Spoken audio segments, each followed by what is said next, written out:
Now, your Alaska Link weather for Juneau and Southeast.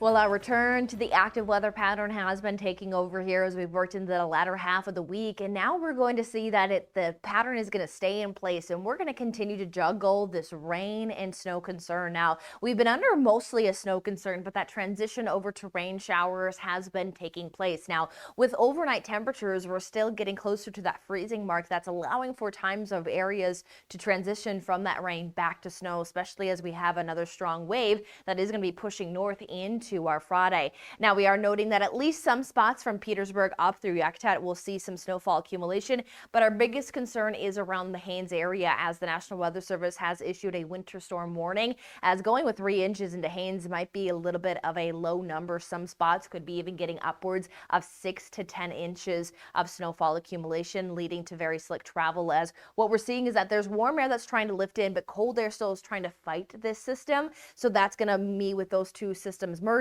allow for those snowfall numbers to really pump up in some areas. So we're really going to continue to stay on that wheel of battling those rain to snow shower transitions, as well as keeping wind in the mix as well. And the wind is really what's continuing to allow for some of those changeovers in precipitation types.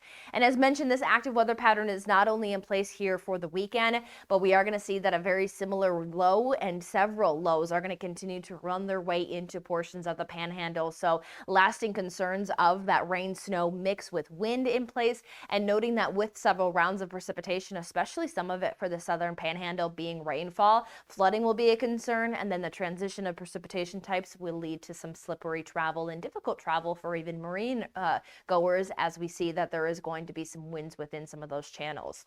Now, high tide is going to occur just around 12:26 in the morning as we head into our Friday. We'll note that quickly as we step out the door Friday, we are watching again that next wave is pushing its way in. Low is going to continue to just hover outside of that far northern panhandle. Again, mostly snow showers there to the north. Some regions will start snow, but there is this nice warm wave that's moving in, causing for some heavy rain showers from areas of Sitka down through the southern panhandle. And that low just is almost stationary, continuing to allow for that moisture to continue to run through the panhandle through much of the day on Friday. And we'll continue to have some bouts of waves that will be in place as we head into that Saturday forecast, and lifting though that risk a little bit farther north into Sunday.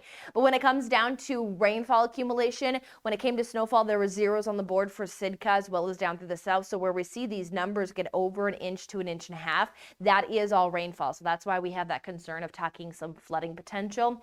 And we'll continue to see that teeter back from rain and snow showers for areas of the Juneau area being on that edge of some warm and cold conditions. So do keep yourself wary of that slippery travel, but precipitation should be light into Sunday.